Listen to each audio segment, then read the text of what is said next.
আপনারা দেখছেন 24 ঘন্টা ইন্ডিয়া টিভি, সর্বদা সবার পাশে সবার মাঝে। হঠাৎ বিজেপি প্রার্থীর উপরে দুষ্কৃতিকারী হামলা, বেশ কয়েকজন কর্মীকে মারধর করা অভিযোগ ছিঁড়ে নেওয়া হয় গলার থেকে শোনাচ্ছেন। পরিকল্পিতভাবে এই হামলা বলে অভিযোগ করেন বিজেপি প্রার্থী জগন্নাথ সরকার। অভিযোগ এদিন নদিয়ার চাকদার বিধানসভার অন্তর্গত 1 নম্বর চাঁদরিয়া মালপাড়া মোড়ে থেকে হরিনাম সংকীর্তনের অনুষ্ঠানে যোগ দিতে যান রানাঘাট লোকসভা কেন্দ্রের বিজেপি প্রার্থী জগন্নাথ সরকার। অনুষ্ঠানে যোগ দিতে যাওয়ার সময় হঠাৎ একদল দুষ্কৃতিকারী তার উপর চড়াও হয়, মারধর করে বেশ কয়েকজন কর্মীকে ছিঁড়ে দেওয়া হয় জামাকাপড়, এছাড়া গলার থেকে সোনার চেন ছিনতাই করার চেষ্টা করে দুষ্কৃতিকারীরা। যদিও এই ঘটনায় থানায় অভিযোগ দায়ের করেছেন বিজেপি প্রার্থী জগন্নাথ সরকার। অভিযোগ পুলিশ প্রশাসনকে জানানো সত্ত্বেও কোনো রকম পদক্ষেপ নিতে দেখা যায় না প্রশাসনকে। এই ঘটনার পেছনে প্রশাসনের মদতপুষ্ট আছে বলেই অভিযোগ করেন জগন্নাথ সরকার। অন্যদিকে এই ঘটনায় ক্ষোভে ফেটে পড়েছেন বিজেপি কর্মী ও সমর্থকরা। এলাকায় যথেষ্ট চাঞ্চল্য ছড়িয়ে পড়ে। 24 ঘন্টা ইন্ডিয়া টিভির প্রতিনিধির বিশেষ প্রতিবেদন।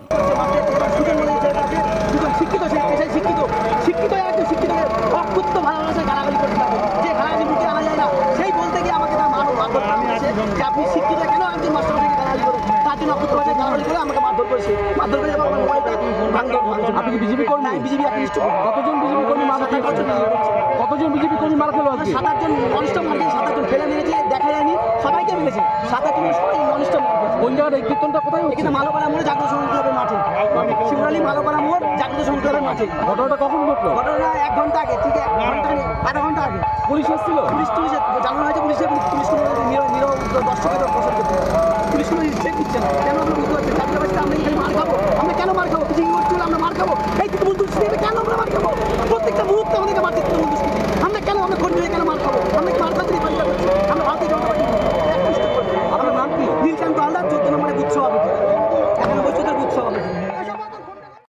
আমি সেটা সাহসের সঙ্গে গিয়ে ঠাকুরের কাছে প্রণাম করে মানুষের আশীর্বাদ এবং সকলে দুহাত তুলে আশীর্বাদ করেছে এবং স্বাগত জানিয়েছে।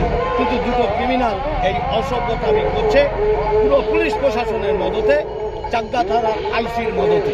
না হলে থানাতে জানানোর পরও পুলিশ আসেনি, পুলিশ কোনো পদক্ষেপ নেয়নি। আর এই যে এখানকার আমাদের বিজেপি কর্মীর ছেলেটা কীভাবে মোবাইলটা ভেঙে দিয়েছে এবং সোনার হার ছিঁড়ে দিয়েছে।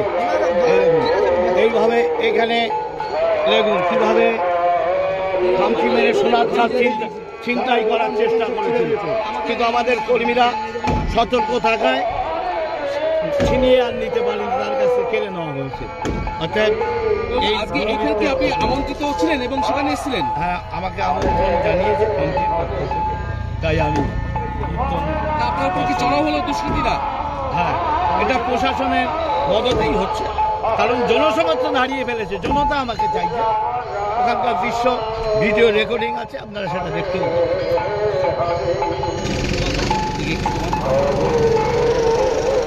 আজ এ পর্যন্ত।